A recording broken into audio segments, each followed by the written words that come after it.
chamo o Pedro. Pedro, ele é agrônomo, consultor de viticultura no Chile, também na Argentina. E ele vai, então, se apresentar e depois fazer a apresentação dele para a gente, que vai ser em torno do tema de produtividade e qualidade no vinhedo. Então, Pedro, fica à vontade, quero te agradecer a sua presença e participação. ¿Você sabía que mi palestra es en castellano? Así será. Hablaré lentamente para ayudar a todo el mundo a entenderme. Yo no soy un palestrante, yo soy un consultor, más bien soy de campo y, se supone que tiene que girar, ¿no? Ahí está. Cuando me pidieron que hiciera una charla sobre calidad y cuál es el efecto de bajas productividades, es muy fácil hacer un spoiler. No hay una respuesta correcta, porque en el mundo del vino, en el mundo de hacer vino, no hay respuestas correctas absolutas en prácticamente nada, aparte que se hace de uva. ¿Qué busca en un vino? ¿Buscas que tenga tipicidad? Oye, esto no me funciona el láser, no importa.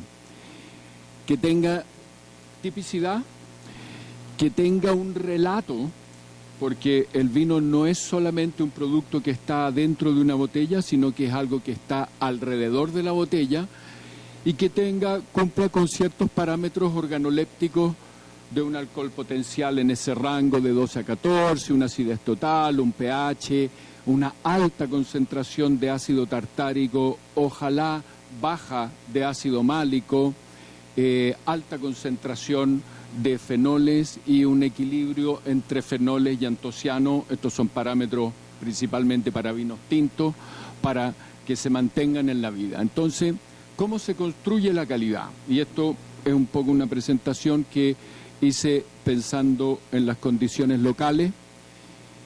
El origen es muy importante, es quizás lo más importante, la salud o la sanidad y el equilibrio, que se refiere a la pregunta original.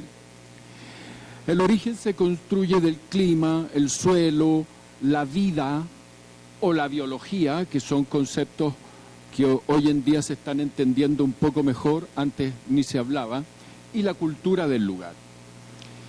La mayor parte de los vinos de este mundo se producen en el hemisferio sur entre el 32 y el 36, en el hemisferio norte, que tiene masas de tierra mucho mayores y por lo tanto las temperaturas continentales son más altas entre el 32 y el 47.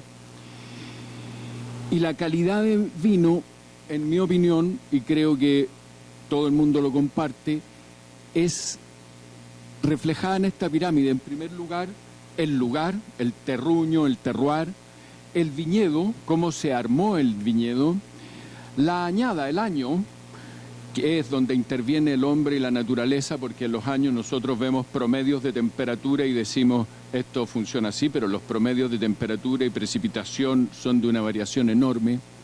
La cosecha, que es uno de los factores productivos menos observados en el mundo del vino, simplemente se cosecha y se discute mucho cuándo cosechar, pero mucha gente olvida de cómo cosechar, particularmente las temperaturas, el tiempo que transcurre entre la corta y la molienda y ese tipo de cosas, la delicadeza de cosecha, muy importante en el mundo del vino de calidad.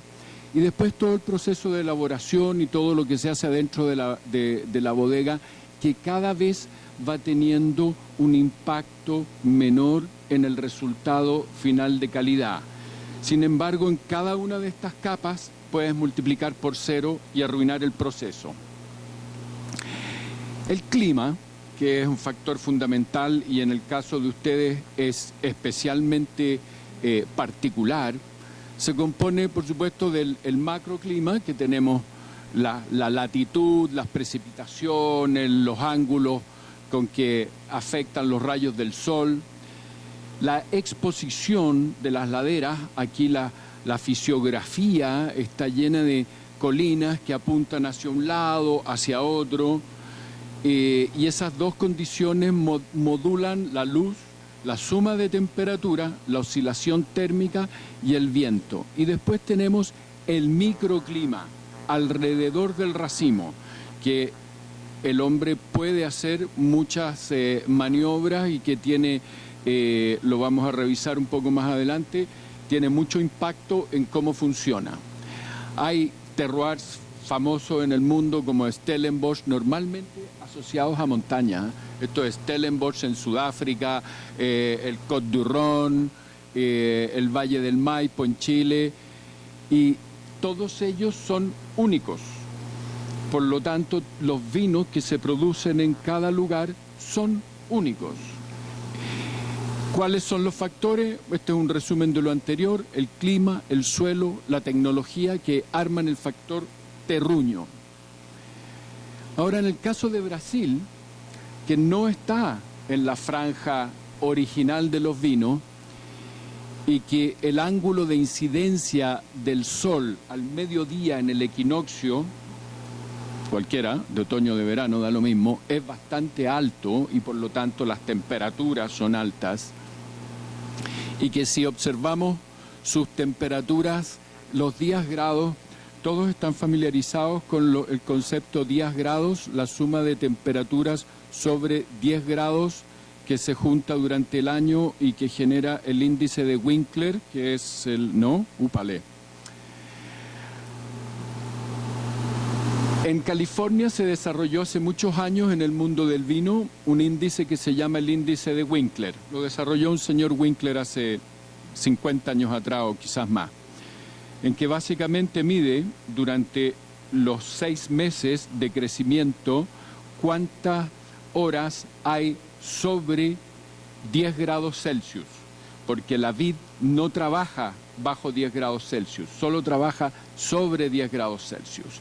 Y la suma de esas horas, de esos días grado que se llaman en la temporada de crecimiento, es el índice de Winkler, que se divide en 5 categorías, del 1 al 5, en el cual ustedes pueden observar, aquí están el hemisferio norte y el hemisferio sur, y por eso dice octubre, abril, noviembre, mayo, por los meses opuestos, en que se ve que Sao Paulo está en el límite superior de temperaturas, y en el límite inferior de temperaturas tenemos Chablis, en la Borgoña, ¿ya? Y entre medio, y Sao Paulo está bastante cerca de Mendoza, ¿ya? Ahora, eso es con el ciclo tradicional, pero con la tecnología que han desarrollado aquí localmente de la poda doble, en que se invierte el periodo de crecimiento, es muy interesante observar que Sao Paulo baja del Winkler 5 a Winkler 4, acercándose a la suma de temperatura que se da en la Toscana, en Florencia. Desde mi punto de vista como viticultor, es doblegar a la naturaleza de ese modo es un acierto. Puede ser un problema muy difícil de solucionar, de operar, etcétera, pero estoy convencido que todos ustedes ya lo saben, que es el modo de hacer vinos de ultra calidad en estos territorios. Con las precipitaciones ocurre algo similar. Fíjense, en los periodos de crecimiento de las zonas tradicionales, la suma de precipitaciones que, bueno, nuevamente los promedios tienen ese problema, que son solo promedios, pero en la temporada de crecimiento en este territorio sobre 1000 milímetros. En el resto de los territorios que estamos observando, entre 50 y 330, o sea, muy, muy distinto. Incorporando la poda doble, invirtiendo con la misma información, toda esta información viene de esa página que está ahí, es la misma fuente, obviamente que estos son generalizaciones, porque dentro de un estado como Sao Paulo o dentro de Mendoza también hay muchas variaciones. Fíjense la diferencia en la línea naranja, cómo cambia, y sobre todo cómo cambia hacia el final de la temporada, haciendo un clima mucho más amable y más protegido de las enfermedades. La oscilación térmica, a pesar de que en estos días yo he escuchado a varias personas que me hablan, me dicen, no, es que la oscilación térmica cambia. No cambia tanto, no con esos datos al menos. Cambia un poco, mejora un poco, pero no es lo mismo una oscilación térmica entre 20 y 30 que una oscilación térmica entre 15 y 25. ¿Okay? La exposición, obviamente, no es lo mismo un llano que un cerro. Los llanos, aquí parece que no hay mucho. Son mucho más desprotegidos de las heladas, no tienen la exposición al viento. El viento es un factor de calidad y modula mucho el tipo y profundidad del suelo y, por supuesto, los drenajes de las aguas. La viticultura de calidad en general se hace en colinas, menos en La Rioja. La orientación de las hileras también tiene una función, y esto está más pensado para la espaldera vertical. Después vamos a hablar de distintos sistemas, pero uno de los factores detrimentales de calidad es el quemado de la fruta, y por lo tanto, en el periodo en que la uva ya ha tomado color, principalmente en uvas tintas, la temperatura al interno de la valla puede ser hasta 15 grados más alta que la temperatura ambiente. Eso es muy detrimental en calidad. Se queman los antocianos, se queman los fenoles, o se respiran, podríamos decir, pero es una combustión, hay una pérdida de calidad. Por lo tanto, en ese gráfico lo que se muestra es cuál es la orientación que uno debe usar en el paralelo 35, que es donde yo produzco uva, pero aquí más en el paralelo 20 y tanto, debería estar mucho más cerca del este-oeste absoluto para este efecto. El viento, ya lo dije, no conozco cuáles son las condiciones que generan o no viento en esta situación, pero el viento siempre es un factor favorable porque refresca y porque seca. Por supuesto que las tormentas sobre 15 kilómetros por hora los estomas de la planta deja de trabajar sobre 15 kilómetros por hora. ¿Quieren hacer alguna pregunta de eso para ver si alguien está, antes de que nos pasemos al suelo? El suelo es más corto. No hay comentario. Ok. El suelo, que se le da mucha importancia en el mundo del vino, porque la palabra terroir está muy asociada, a partir de Francia y de la experiencia europea, está muy asociado a la presencia de caliza, a la capacidad de retención de humedad del suelo. Pero esto hay que recordar que en esas viñas el riego normalmente está impedido por las normas de certificación de origen. Cuando se incorpora riego, como se hace en la mayoría de los países del Nuevo Mundo, la influencia del suelo sigue siendo importante, pero no tanto como el clima. ¿Okay? Y por supuesto, las propiedades principales son cuál es la disponibilidad de agua para esas raíces, ¿cierto? Porque, para el otro lado, la textura, que es el porcentaje de arena, limo y arcilla que tiene una... Esta presentación va a estar disponible por si acá, si lo quieren así. Determina la capacidad de retención de humedad, y la capacidad de retención de humedad determina cuánto pueden trabajar esas plantas o cuán bien pueden satisfacer la demanda evaporativa de la atmósfera. ¿De acuerdo? Todas las plantas, esto es válido para todas las plantas, son una especie de, como una cañería que toma agua del suelo y la entrega al aire, ¿ya? Y la demanda evaporativa de la atmósfera tiene que ver con la temperatura ambiente y tiene que ver con el viento. Entonces, cuando la planta o el suelo no entrega esa agua, los estomas se cierran y el CO2 que viene del aire, que es la fotosíntesis, que es lo que mantiene la vida en este planeta, se detiene, ¿ya? Entonces, Cuando el contenido de piedras, por ejemplo, es muy alto, ocurre un fenómeno que hay menos agua disponible porque las piedras no acumulan agua, pero hay más temperatura en la zona de raíces y las plantas no tienen sistema nervioso, pero se comunican entre los distintos órganos a través de hormonas que se producen en los ápices de crecimiento de las raíces, de los brotes y las semillas. Esos son los 3 polos de producción hormonal. Entonces los suelos que tienen un alto contenido de piedra hace que sus raíces funcionen mucho mejor y las plantas crecen en ciclos más adelantados. Y un fenómeno que se habla poco y que se está entendiendo cada vez mejor es la actividad biológica que acompaña al funcionamiento de las plantas. Me explico. Existen principalmente hongos y bacterias que ayudan a la planta a trabajar.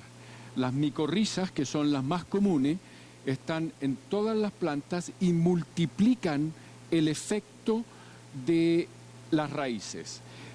Hoy en día se entiende que la microbiota del suelo, lo que está ahí, y que la microbiota de arriba, por otras razones, tienen mucho más importancia que lo que se pensaba anteriormente.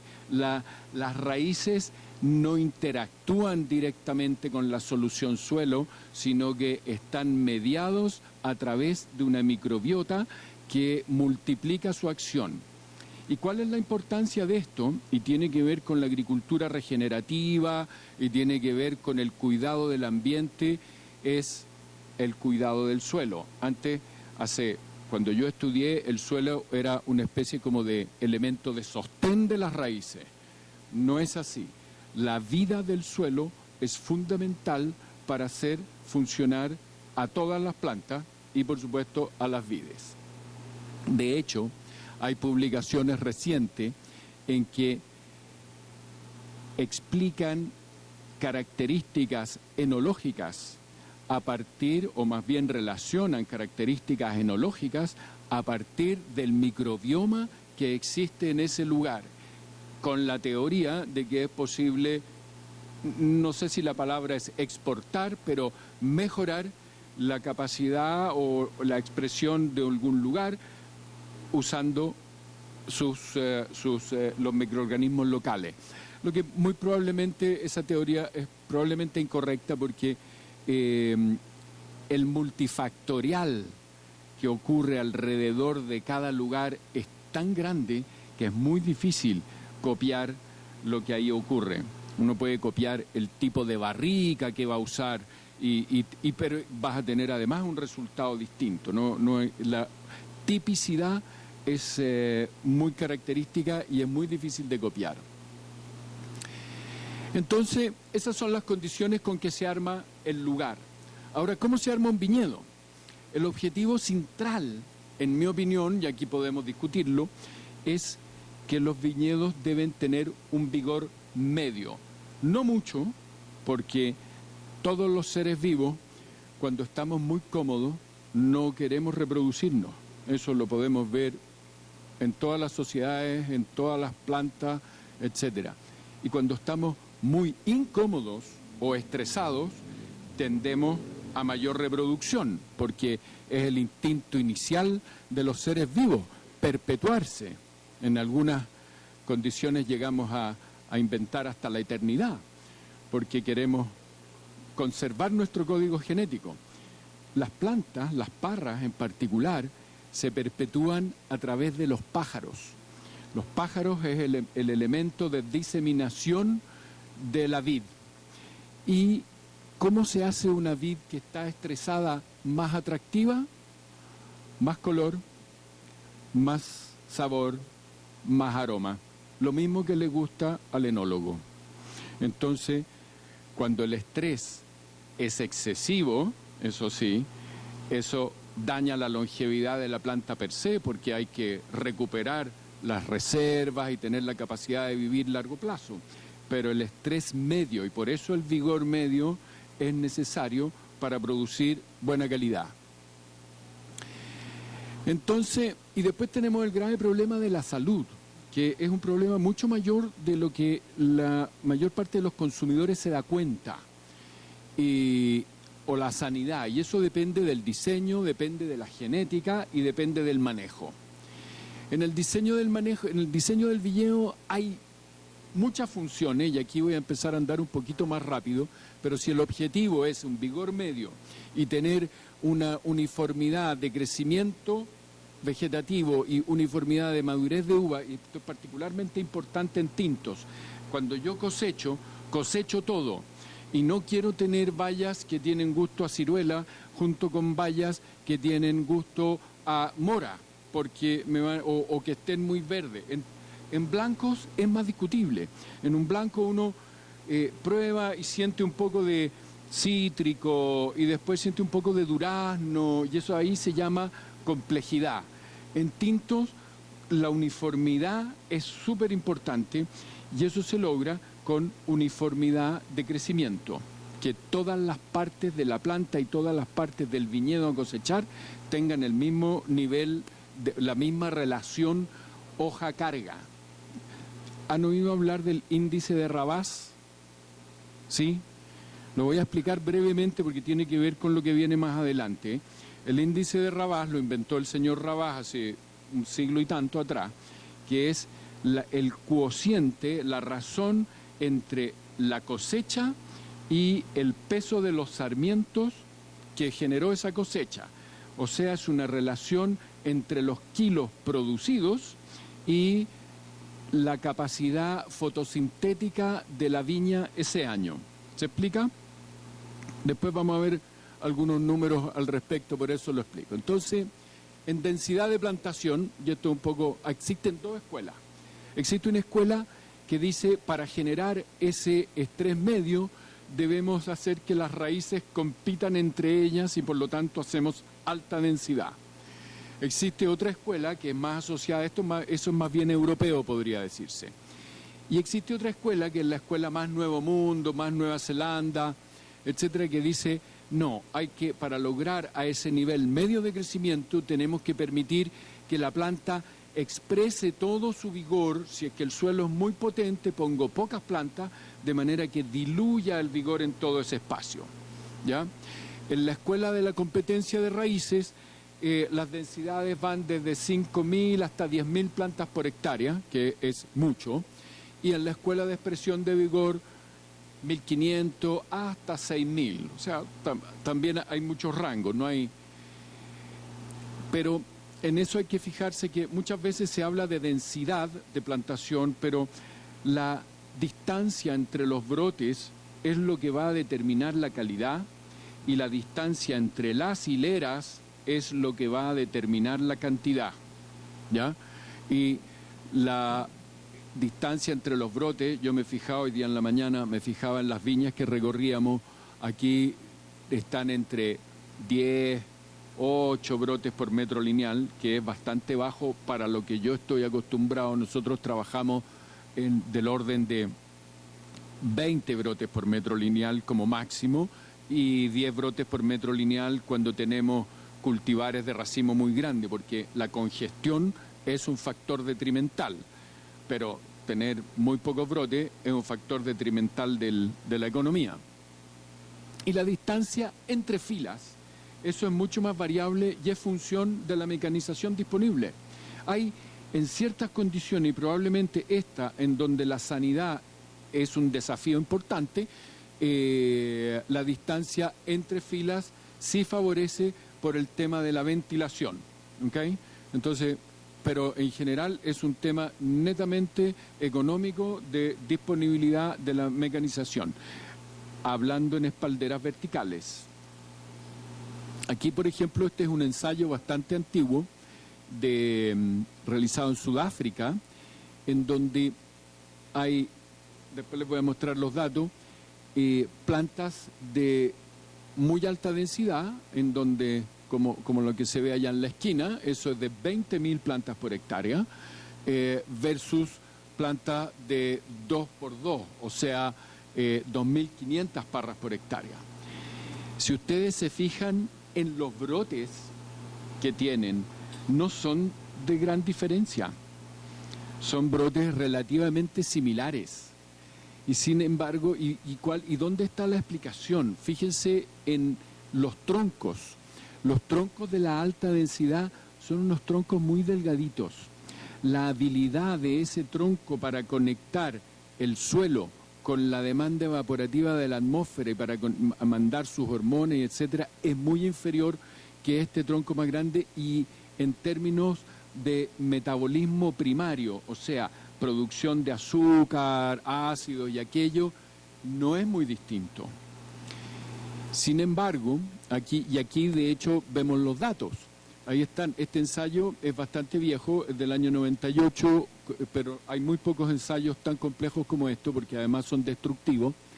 Desde 3x3, 3x1,5, 2x2, 2x1, 1x1 y 1 por medio. Y si ustedes se fijan, las plantas en términos de azúcar y de todos los parámetros, mientras más denso, mejor es el resultado. Lo que no quiere decir que yo crea que haya que plantar a 1 por 1,5, sino que hay que recolectar los datos técnicos de esto. Porque, ¿por qué pasó eso en esa condición de lugar? No lo puedo explicar, pero sí puedo mostrarles que cuando se evalúa el vino, resulta que no hay una gran diferencia desde 2 por 1, o sea, 5.000 plantas por hectárea, a 1 por 1, 10.000, a 1 por 0,5. Tienen los resultados en calidad general, estadísticamente, no tienen diferencia significativa.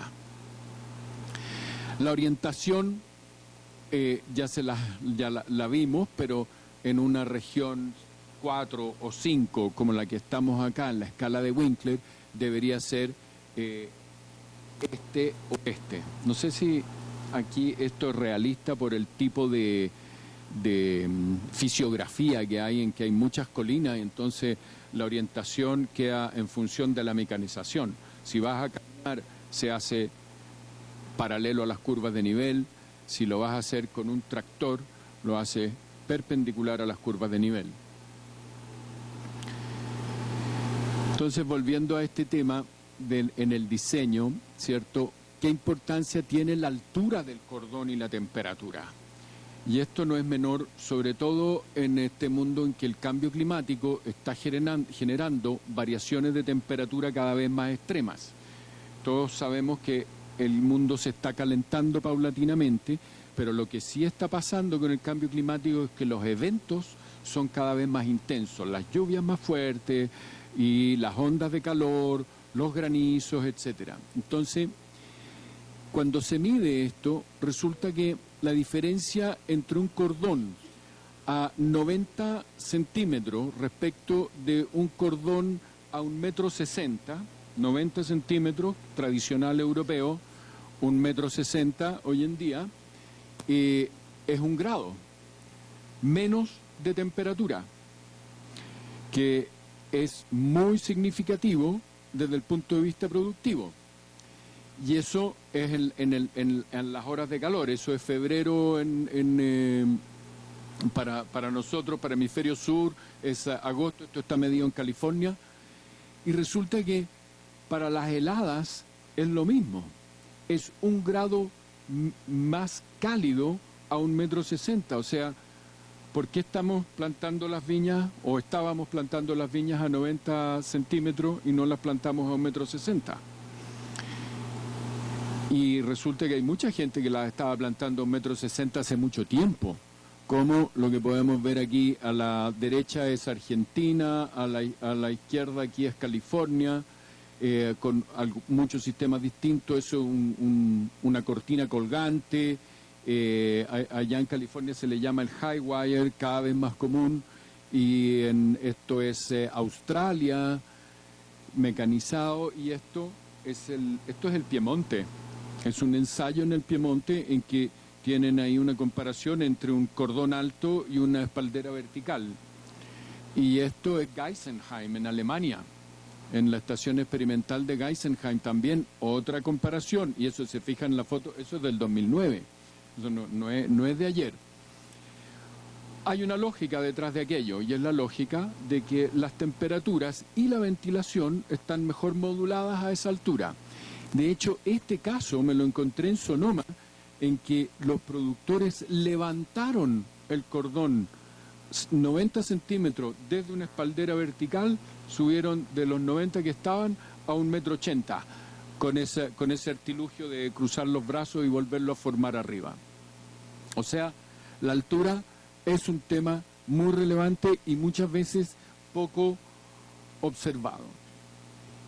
Finalmente quería mencionarles esto. Yo no sé si esto tiene alguna importancia en este clima y si es que tiene alguna validez. Esto es un desarrollo hecho en Italia, en Bolonia, que se llama la poda semimínima, y es un sistema de retrofitting o de reacomodo de las espalderas verticales, en que se construye esta especie de pared vertical de pitones, dicen pitones, espuelas, a partir de espalderas anteriores, y lo que genera es una cantidad enorme de brotes, ya, pero que crecen muy poco, porque en vez de tener 10 brotes por metro lineal, tienen 150, y no crecen más que 20, 30 centímetros, y los racimos, en vez de pesar 200 gramos, pesan 10 gramos, pequeñísimo. ¿Qué pasa con este sistema? Es que es mecanizado, 100%, y los racimos, al ser tan pequeñitos y estar tan bien distribuidos, la ventilación de esos sistemas los hace muy atractivos desde el punto de vista sanitario. De hecho, aquí tienen ustedes, esto es un ensayo hecho en Luxemburgo, con Chenin Blanc. Ahí están las producciones, hay dos niveles hicieron dos niveles de pared, y tienen una de 80 centímetros que formaron y una de 1,20 m hasta arriba. Y ustedes pueden ver que la presión, la severidad de botritis en estos casos se ve aquí. Lamentablemente mi láser no me funciona. Permiso.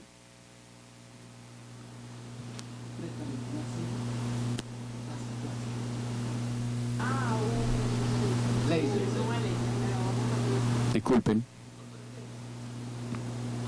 No me funciona el mío. ¿No? No, aquí sí, pero en la pantalla. No, tampoco no. En la pantalla no. Estoy frito. No, ningún láser funciona en la pantalla. Ustedes pueden ver la incidencia de botritis en verde en todos esos años. Es el vertical shoot positioning, o sea, la espaldera vertical.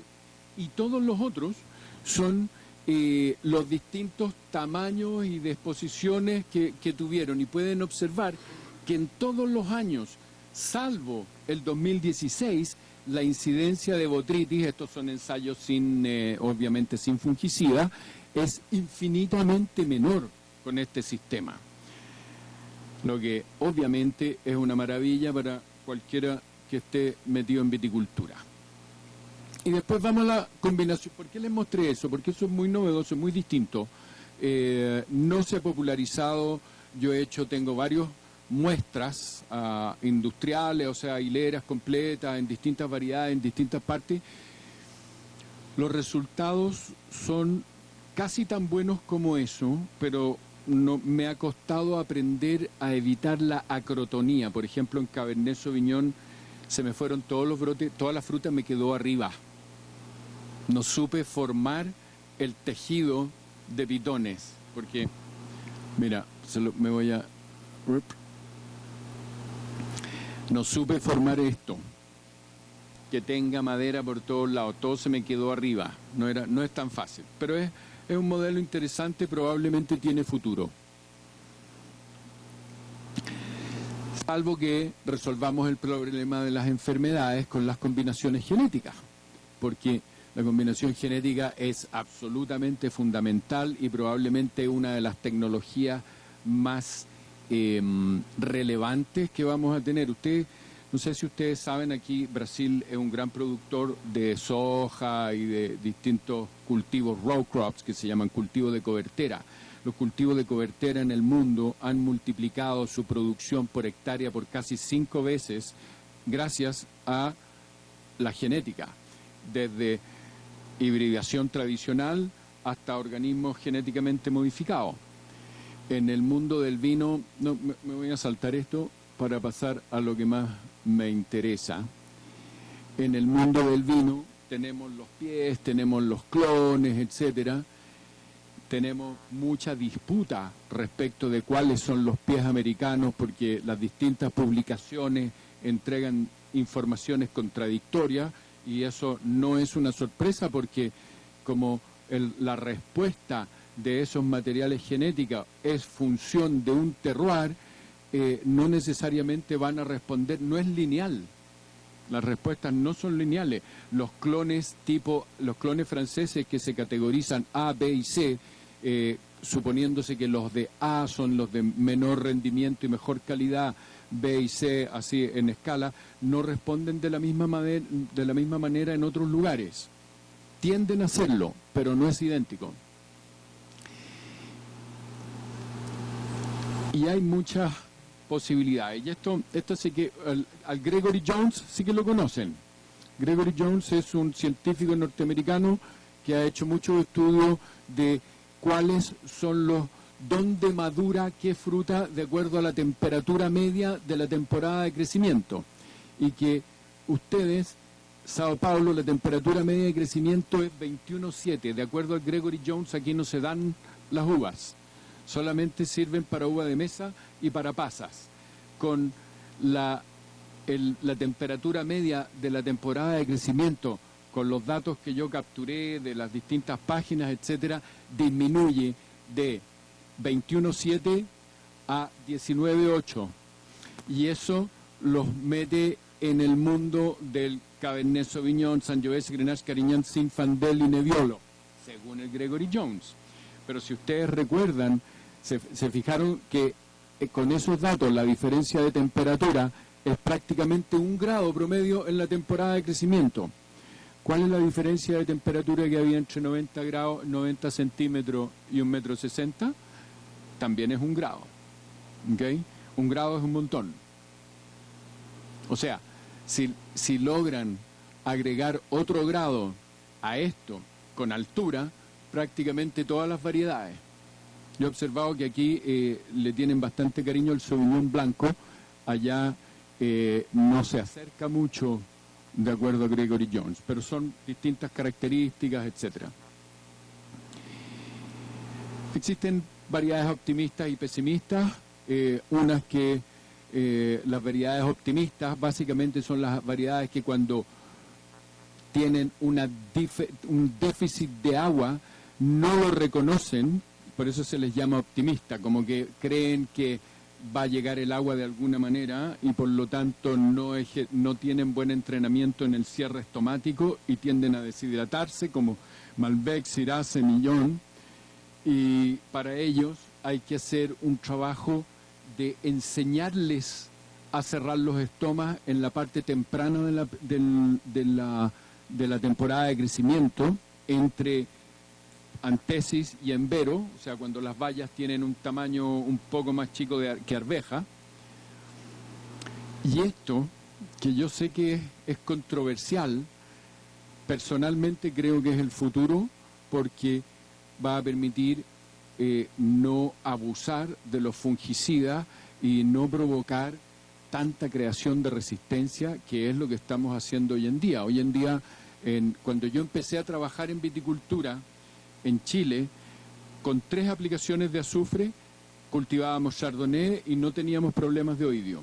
Hoy en día esos mismos chardonnay estamos entre 12 y 16 dependiendo del año, y ya no es solamente azufre, sino que una cantidad enorme de moléculas, y no hay tantas, hay muchas moléculas, pero los modos de acción están restringidos. ¿Qué es lo que pasa? Que la viticultura, que no cambia genéticamente, el chardonnay es el mismo chardonnay de hace 300 años. Entonces, ese código genético, su habilidad para resistirse al oidio o a cualquier otro hongo, es muy baja, porque esos hongos rotan. permanentemente. El oidio en nuestra condición tiene por lo menos 5 a 7 generaciones por año. Entonces, si yo aplico un producto que mata oidio, no los mata nunca todos, hay unos que resisten. Y si es que, entonces, perdón, si cambio a otro, ese también, alguno va a sobrevivir, pero los modos de acción básicamente que además no te dejen residuos en el vino, que sean nocivos y que te impidan exportar, etcétera. Yo vengo de la cultura de la exportación, son muy pocos, son 3, de hecho. Y hay algunos biológicos que bajan la efectividad, existen, son reales, funcionan, pero la verdadera tecnología, según yo, y esto es polémico, es la resistencia genética. Pero peor que eso es la resistencia a los consumidores. Los consumidores tienen una resistencia al cambio genético. Que no, aquí no estoy hablando de transgénicos, aquí estoy hablando de hibridación tradicional. Que estos de aquí, por ejemplo, esto es de un ensayo en Pech Rouge, en el INRA, esa cuestión, cuando tomamos esa foto, tenía 6 años sin tratamiento, sano. En el INRA en Francia en particular han sido bastante severos en no liberar material genético para el uso común que no explicara su resistencia por lo menos en 2 genes, para evitar que cualquier mutación eliminara esa propiedad. Y por lo tanto tienen estas variedades de resistencia durable que se llama, que están basadas en 2 genes y que han liberado recientemente, insisto, aquí no hay transgenia, esto es hibridación tradicional, y los genes sí vienen de muscadinia, técnicamente son híbridos, pero el porcentaje de muscadinia que tienen es tan bajo que los mismos franceses los tienen como vinífera y los tienen aceptados. El otro día le mencionaba a Rafael respecto de esto. Nosotros, los seres humanos, tenemos entre un 2 y un 3% de neandertal y somos Homo sapiens. Las viníferas que tengan un 1% de muscadinia y no tenga que hacer 16 aplicaciones para el oidio, bienvenida. Bienvenida. Y hay muchas, está lleno. Estos son desarrollos, recientemente en Francia lo aprobaron, pero en Alemania están hace un montón de años, en Francia es para qué decir. Y tienen distintas características, no me voy a latear con eso, pero tienen características de resistencia para todas esas, para perenóspora, botritis, brazo muerto, antragnosis, eutipa, enfermedades de madera, o sea, para el frío invernal, que en algunos lugares es un problema muy serio. Esto está disponible, pero ¿cuál es el problema? El problema es el público. El año 2010, el 14 de septiembre del 2010, había un ensayo en Francia, en el Côte du Rhône, y entraron unos vándalos y lo destruyeron por una cosa así, y era hibridación, estamos hablando. Y 4 años después fueron declarados libres, inocentes, nunca fueron a la cárcel. O sea, el público está tan orientado hacia no híbridos que la sociedad francesa no fue capaz de sancionar a un vándalo que destruyó estos ensayos. Asombroso. Pero esas son cosas que van cambiando. Ahora, por ejemplo, esto es real, esto ya es de hace un par de años atrás. Hay tomates genéticamente modificados en el mercado que tienen unos niveles de vitamina mucho más altos, y como no es un producto tan evidentemente cuestionado, algo que tú compras en el supermercado, esto existe en otros países y se consumen. Y de hecho, todos nosotros comemos carne alimentada con soja genéticamente modificada desde hace no sé cuántos años. Por lo tanto, yo creo que esto va a llegar al mundo del vino y el consumidor va a comprender. ¿Sigo adelante o pasamos al equilibrio? No hay muchos bostezando todavía.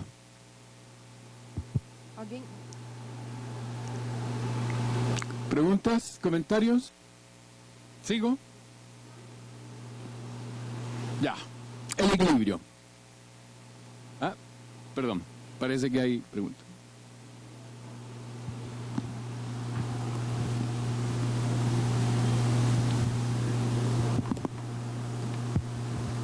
Vale.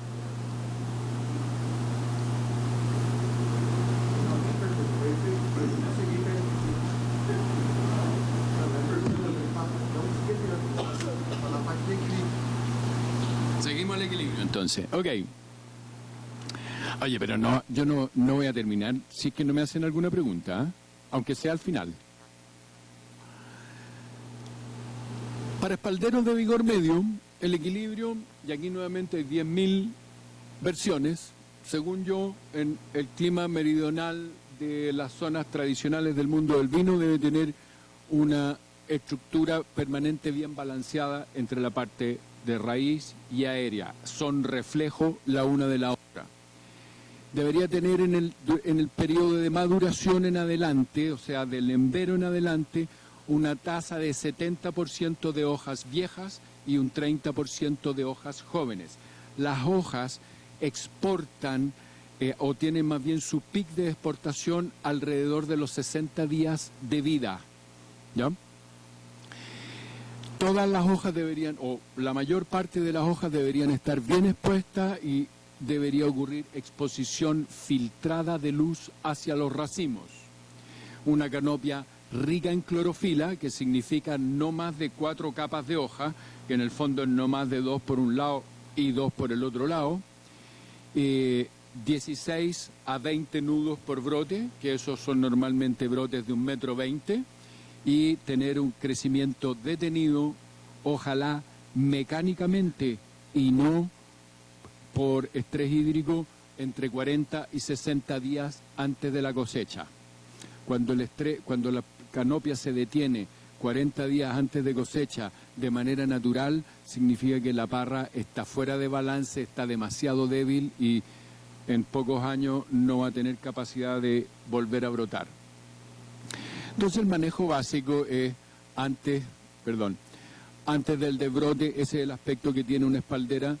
Después del desbrote, que uno trata de hacerlo hasta unos 30 centímetros, ojalá no más tarde de aquello, se regula la distancia entre los brotes, se mejoran las condiciones de iluminación para la inducción de fruta al próximo año. Hay que hacer este trabajo antes de floración y en los cordones se hace solamente a mano y en los troncos se puede hacer a máquina. La parra sigue creciendo y sigue volviéndose una canopia potencialmente densa y en este estado de crecimiento se inicia el posicionamiento de brotes. ¿Qué significa eso? Es poner los brotes de manera erecta. ¿Ya? Eso, ¿y por qué quieres obtener la verticalidad? La verticalidad en la espaldera vertical tiene una función bastante simple. Es la teoría de la peineta, que todos los brotes tengan el mismo crecimiento, el mismo espaciamiento y por lo tanto toda la fruta tenga las mismas condiciones de maduración y el resultado sean fruta homogénea. Esto existe en máquina y además favorece la ventilación. ¿Ya? Y paulatinamente va enderezando como se ve en esto y finalmente se hace en algunas condiciones, y esto sí que es cuestionable, pero sería lo más común en clima meridional, un desoje de exposición en la zona frutal después de la cuaja, inmediatamente después de la cuaja, no antes, no después. Antes de la cuaja, un desoje muy severo en la zona frutal genera corredura en los racimos y en algunos casos puede ser deseable y se usa como una técnica para obtener menos rendimiento. Y promueve, cuando los racimos salen, ustedes se recuerdan cuando cuaja, los racimos están así apuntando hacia arriba.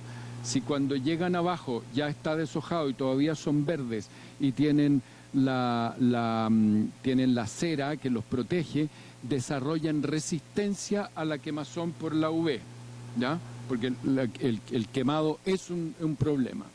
¿Ya? Y ahí hay distintas versiones, se puede sacar la feminela, se puede hacer hojas solamente, etcétera, y normalmente se hace la maniobra solo por el lado menos expuesto de la parra. Y por supuesto es favorable desde el punto de vista sanitario. Y promueves la luz difusa en la zona frutal. ¿Qué es lo que pasa ahí? Que hay un balance entre los fitocromos, y esto no sé explicarlo demasiado bien, pero cuando hay luz filtrada, estimula el metabolismo secundario. ¿Qué es lo que es el metabolismo secundario? Es ese que nos trae los antocianos y los fenoles, que son los que queremos juntar en el vino. Y esto está bastante observado. Cuando se hace un poco de deshoje, se obtienen mejores coloraciones. Exportar este concepto a este lugar es algo que uno tiene que hacer un ensayo y observarlo, porque, tal como dije anteriormente, cada lugar tiene condiciones particulares y no todas las fórmulas van a funcionar iguales. ¿Ya? Y finalmente llegamos a la última faena de la temporada, o la penúltima, que es el despunte, o chapoda le decimos en Chile, que es cuando uno ya regula que todos los brotes tengan el mismo crecimiento y de alguna manera, al eliminar esos ápices que producen auxinas, vuelve la parra hacia maduración, ¿ok? Y si vuelve a crecer, se vuelve a chapodar. En mi opinión, en general, una viña debería chapodarse solo 2 veces. Una vez para cortar los ápices que van más escapados, y la segunda vez para dejar a los que llegaron después despuntados, y ahí ojalá no tener necesidad de despuntar nuevamente. Pero eso es en las condiciones que estoy acostumbrado a trabajar. Y eventualmente, cuando la canopia es demasiado gruesa, por lo que sea, por la razón que sea, las hojas muy grandes o el vigor demasiado alto,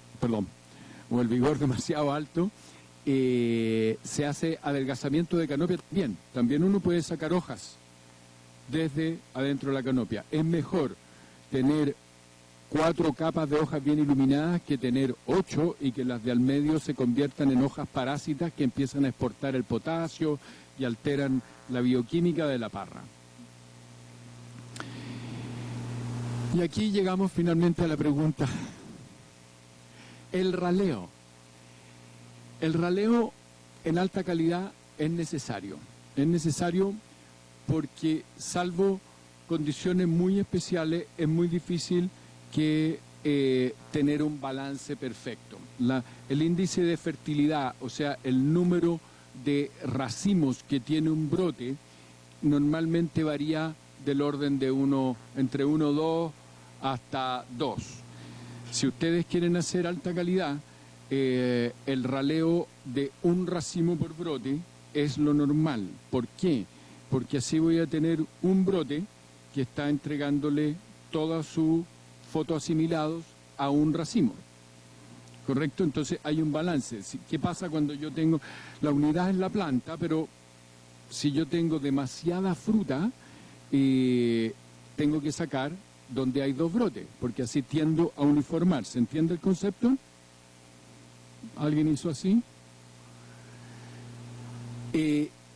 Cuando uno tiene viñas con problemas de vigor, anticipa el raleo, porque así le quita una fuente, un resumidero a los fotoasimilados que quieres ponerlos en el sistema de reserva. Cuando lo quieres hacer exclusivamente para calidad, lo mejor es hacerlo hacia fin del embero. ¿Por qué? Porque en ese minuto existe una observación visual que también tiene que ver con calidad. Tú puedes sacar los racimos más verdes y te quedas con los más maduros. O lo puedes hacer a la inversa. Hay condiciones en que hay gente que prefiere hacerlo a la inversa y quedarse con los más verdes para que su maduración sea más larga y caiga en un periodo más fresco. Ahí ya hay consideraciones de momento. Y por supuesto, hay que definir siempre en los raleos si va a sacar los racimos basales o los racimos de más arriba, porque los racimos de más arriba son siempre más pequeños que los basales y están menos expuestos. ¿Okay? Y también porque si lo hago mucho antes del embero, muy probablemente lo que voy a tener son bayas mucho más grandes o más grandes. Eso sí está medio. Y nosotros nos importa que las bayas sean pequeñas, particularmente en tinto, porque mientras todos estos fenoles y todas estas cosas sabrosas que tiene la parra no están en la pulpa, están en las células epidermales, en la pared de la piel, y por lo tanto, mientras más pequeñas sean ellas, más la relación piel-pulpa es cada vez más alta.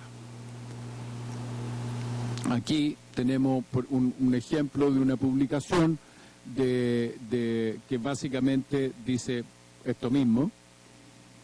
Y cuando tenemos un raleo excesivo, que es la pregunta original, ¿existe un riesgo de, si yo quiero hacer un raleo exclusivamente para tener un número y no estoy mirando la parra, lo que puedo terminar haciendo es que se me ponga una canopia sobrevigorosa y densa y por lo tanto cómoda? Y ya sabemos lo que pasa con los seres vivos cómodos, no tienen sabor. Y eso podría explicarse quizás desde el punto de vista ya más fisiológico, que se llama un daño oxidativo por exceso de fotoasimilados en la hoja. La hoja no tiene a quién entregarle. Pero eso es bastante teórico y siempre va a tener a quién entregarle. Eso yo nunca lo he observado. Para efectos de esta charla hice unas consultas con unos fisiólogos y me dijeron eso, pero no me la compro. Y lo que dije anteriormente, riesgo de ilusión por crecimiento excesivo de las bayas. Y creo que... y aquí viene una parte que es más latera. Esto es lo tradicional para una espaldera vertical. En la medida que aumenta el índice de Rabás, como dice ahí, leaf area en centímetros cuadrados dividido por peso de fruta, es lo mismo que índice de Rabás conceptualmente, llega hasta un cierto punto que está alrededor de los 10 a 15 centímetros cuadrados por gramo de fruta y después no tiene impacto. Esto es de la versión de Davis. Y esta es la métrica con que se quiere evaluar, que me la voy a saltar para mostrarle esto, en que aquí ustedes pueden ver en Cabernet Sauvignon el aumento de sólido soluble como pueden ver, hay 3 escalas, sobre 24 Brix, las parras que están con un índice de Rabás de 3, ¿ya? Con un rendimiento de 4 toneladas por hectárea se consideran undercrop, o sea, bajo rendimiento. Las que están sobre rendimiento, con 30 toneladas por hectárea, llegan a esa madurez muchísimo más tarde, probablemente nunca. Y las parras balanceadas, en este caso estamos hablando de Davis, California, con 15 toneladas por hectárea. Sin embargo, si vamos a la actividad aromática del índice de la Damascenona, con una viña que está con una relación de 8:1 versus una viña de 3:1 que tiene poco y una viña de 14:1, fíjense que a medida que aumentan los grados Brix, se acercan los índices de beta-damascenona, o sea, tanto la viña sobreproductiva como la viña con bajo rendimiento tiene problemas de aroma en estos ensayos. Estos son ensayos que yo me consigo por ahí del mundo de la BT. El llenado en boca, que tiene química y tiene sensorial, para Cabernet Sauvignon, abajo también, nuevamente, eso es índice de Rabás, pero ellos le dicen yield to pruning weight ratio. En la medida que aumentas el índice de Rabás, disminuye el llenado en boca. El llenado en boca es uno de los atributos más difíciles de Cabernet Sauvignon. Sin embargo, en Pinot Noir, pasado cierto nivel de rendimiento, prácticamente no hay mucha variación en llenado en boca. Y este es otro, a propósito de la visita que hicimos hoy día en la mañana, en que se compara, nuevamente son sólidos solubles, pero ahí las verdes es una espaldera vertical y la azul y la rosada son 2 canopias divididas. Y si ustedes pueden observar que la habilidad de las canopias divididas para hacer azúcar es mucho más alta que la espaldera vertical. Y eso se debe, y por eso estos valores, cuando me preguntaron de rendimiento, primero vamos a los conceptos. Se debe a que la exposición del área foliar es totalmente distinta. La espaldera de más arriba, que tiene un 45% de exposición, una espaldera radial que no tiene ningún control, la espaldera vertical es la que tiene la menos exposición de todas.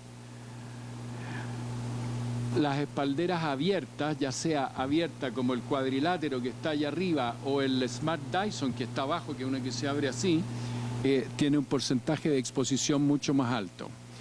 Estos son conceptos un poco desafiantes porque en el mundo del vino lo que hacemos son espalderas verticales.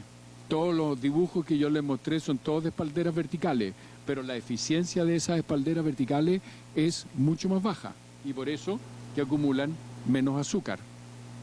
¿Okay? Nuevamente, de los mismos ejemplos, los objetivos también tienen variación genética. Pinot Noir, para obtener aroma, el índice de Rabat de 2 a 4, para el llenado en boca de 2 a 4. Sin embargo, en Cabernet Sauvignon, para obtener el aroma característico, con 8 a 10, o sea, obtienes el aroma con rendimiento muy alto y canopia muy grande, pero el llenado en boca, 2 a 4. Entonces, hay mucha variabilidad local.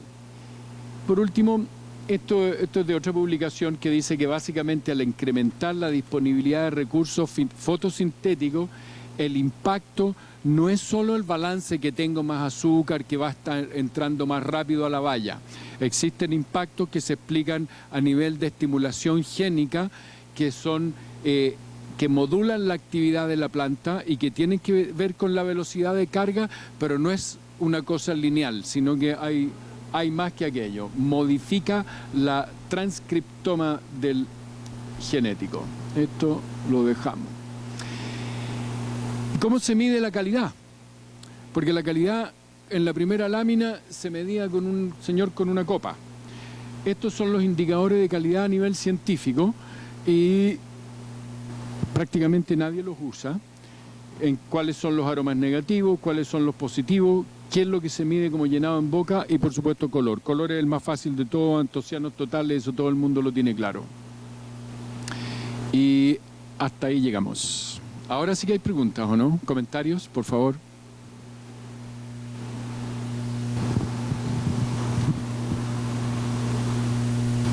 Bueno, los vamos a dejar que los mediten para la presentación de la tarde.